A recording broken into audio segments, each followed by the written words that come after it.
Hai Besti, semoga hari ini terberkahi ya. Jumpa lagi di channel YouTube Macida Story. Oke, kali ini kita akan meneruskan petualangan Chen, Ive, dan Gausan di Senandung Cinta di Bukit Awan. Jangan lupa untuk tekan tombol subscribe dan like. Dan ingat, Macida tidak mengupload novel ini di platform novel online lain. Oke. 19 tahun silam, saat itu Mo Chushin baru mempelajari sedikit ilmu pengobatan. Ia adalah orang yang berkelana walaupun hanya seputar Chongqing hingga Jiangbei. Keluar masuk hutan, gunung, dan lembah untuk mengumpulkan herbal untuk dibuat ramuan ataupun dijual kembali. Hari itu saat ia akan kembali ke Bukit Lembah Awan, Pak Mo memutar arah tak seperti biasanya. Ia melewati arah yang berlawanan untuk pulang.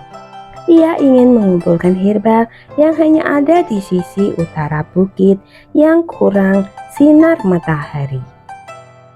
Ia berencana akan bermalam di pondok tepi hutan yang memang biasa untuk rehat orang yang kemalaman di perjalanan. Kala itu, hari telah temaram. Ketika terlihat ada sebuah kereta kuda yang tersangkut di sebuah gundukan tanah dan tali kekang kuda yang putus. Tampak telah terjadi perkelahian di tempat itu.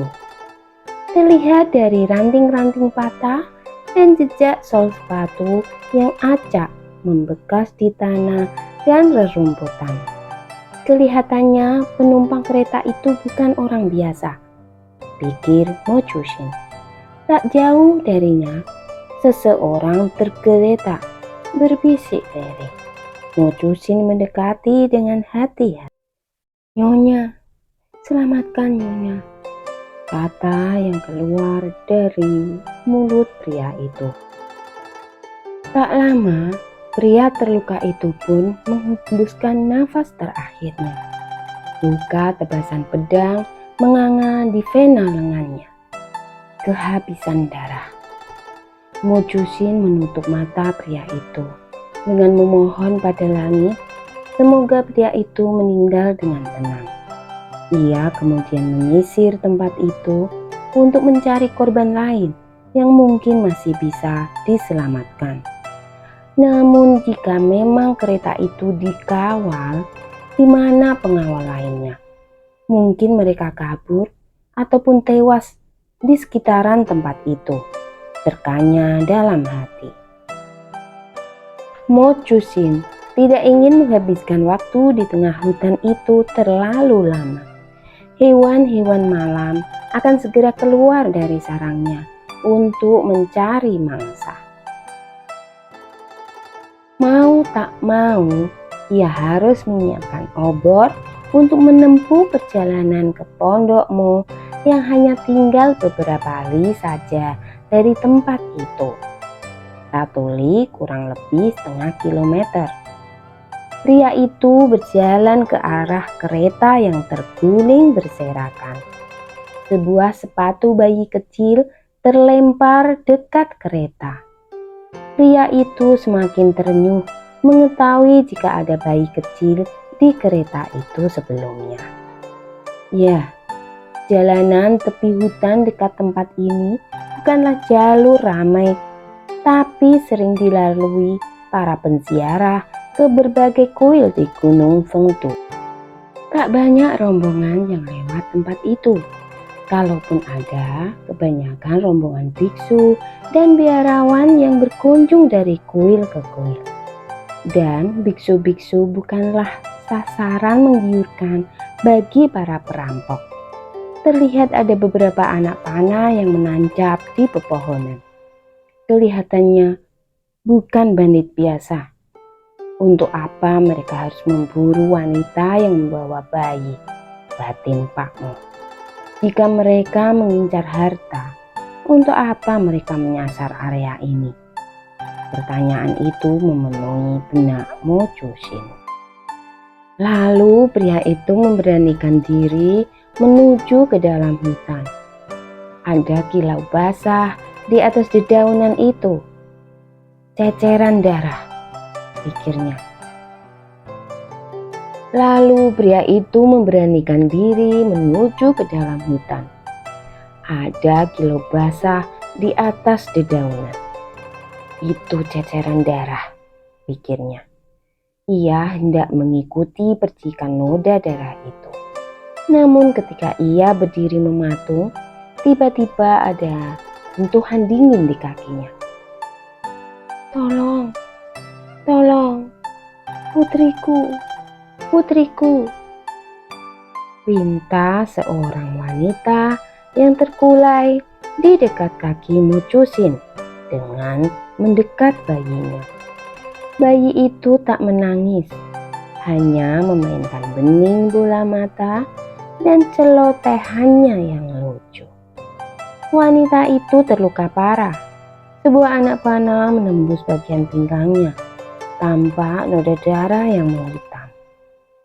Nyonya, panah ini beracun, seru Pak Mo. Bertahanlah, aku akan mengobati Nyonya.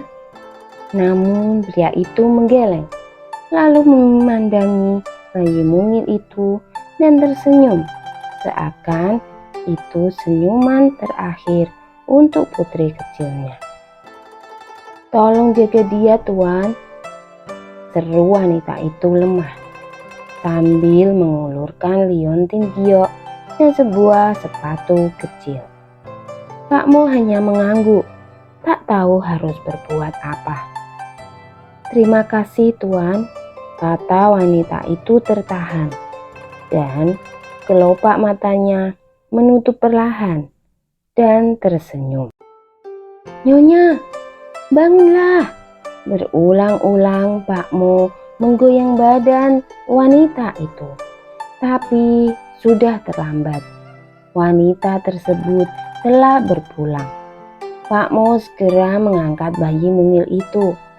Hanya bayi itu yang selamat dari rombongan kereta kuda tersebut. Ia hanya bisa memeluk bayi itu dengan perasaan tak karuan. Ia hanya bisa menguatkan tekadnya akan membawa bayi kecil tersebut pulang. Setelah mengebumikan korban yang tewas, termasuk ibu bayi mungil itu. Dan sejak malam itu, hidup Mo Chusin benar-benar berubah. Pak Mo segera terjaga dari bayangan peristiwa 19 tahun silam itu. Saat melihat Xiao Jin yang sedang sibuk membantunya menyiapkan tandu tarik dari cabang dan ranting pohon yang liat. Mereka akan membawa pria terluka itu pulang dengan tandu itu. Pria itu masih tak sadarkan diri ketika Pak Mo sekali lagi memeriksa nadinya dan melihat luka di bahu pemuda terluka itu. Untuk memastikan keadaan pria tersebut baik dan mampu menempuh perjalanan yang harus menerobos jalur terjal berbukit. Setelahnya mereka berdua mengangkat dan meletakkan pria itu di tandu yang telah siap. Pak Mo mengikat tubuh pria itu dengan tali pilin dari serat kulit kayu yang baru saja ia buat dengan hati-hati. Acin, ayo segera selimuti pria itu dengan daun-daun dan kulit kayu agar tidak kedinginan. Xiao Jin pun mengambil kumpulan daun-daun yang agak lebar dan menyelipkannya di bawah jubah pria itu yang digunakan untuk membungkus tubuh pemuda itu. Tetap jaga nyala obor, serigala takkan berani mendekat. Xiao Jin menuruti apa kata ayahnya. Sesekali ia menyingkirkan batu dan akar yang menghalangi laju tandu pria terluka itu. Gadis itu bergantian mendorong dan menarik tandu itu dengan ayahnya. Jauh di tebing lembah awan, lengking lolong serigala bersautan.